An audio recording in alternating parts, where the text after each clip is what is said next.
گھر میں دولت کی فراوانی کے باوجود بے برکتی کی 40 وجوہات ہیں۔ احادیث کی روشنی میں آپ کے ساتھ پیش کرتا ہوں۔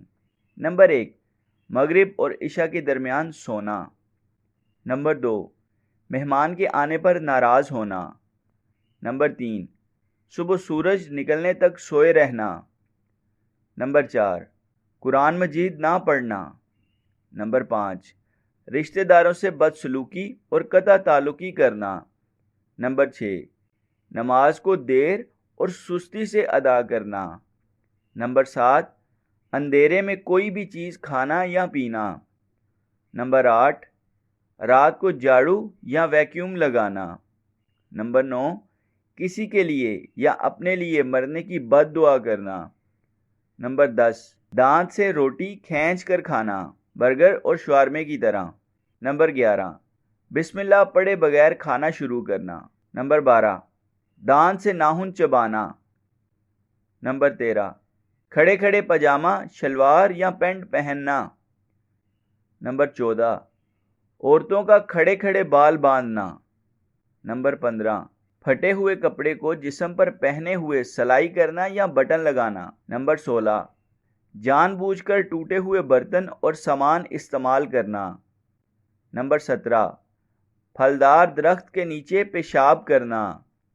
نمبر 18، بیت الخلاء میں باتیں کرنا۔ نمبر 19، الٹے ہو کر سونا۔ نمبر 20، جھوٹی اور غلط قسم کھانا۔ نمبر 21، پینے کا پانی رات میں کھلا رکھنا۔ نمبر 22، رات میں سوالی کو کچھ نہ دینا۔ نمبر 23، گندے خیالات اور برے ارادے سوچتے رہنا۔ نمبر 24، بغیر وضو کے قرآن مجید پڑھنا۔ نمبر 25، استنجا کرتے وقت باتیں کرنا۔ نمبر 26، ہاتھ دھوئے بغیر کھانا کھانا۔ نمبر 27، اپنی اولاد کو کوسنا۔ نمبر 28، بیرونی دروازے پر بیٹھنا۔ نمبر 29، گڑھے یا جگ سے منہ لگا کر پانی پینا۔ نمبر 30، پہلے بائیں پیر میں پاجامہ، شلوار، پینٹ اور جوتا وغیرہ پہننا۔ نمبر 31، پھونک سے چراغ بجھانا۔ نمبر 32، 40 دن سے زیادہ زیر ناف اور انڈر آرم بال رکھنا۔ نمبر 33، وعدہ خلافی کرنا۔ نمبر 34، رقص و سرور کے آلات گھر میں رکھنا۔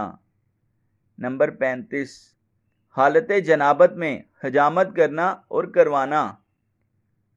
نمبر 36، مکڑی کا جالا گھر میں رکھنا۔ نمبر 37، ٹوٹی ہوئی کنگھی سے بال بنانا۔ نمبر 38، غسل خانے میں پیشاب کرنا۔ نمبر 39، لہسن پیاز کے چھلکے جلانا۔ نمبر 40، گھر میں کوڑا جمع کیے رکھنا۔ بظاہر یہ سب چھوٹی چھوٹی غلطیاں اور کوتاہیاں ہیں، لیکن یہی ہمارے رزق میں بے برکتی کی سب سے بڑی وجوہات بھی ہیں۔ کوشش کریں ان کو پہلی فرصت میں چھوڑا جائے۔ اللہ تعالی ہمارا حامی و مددگار ہو۔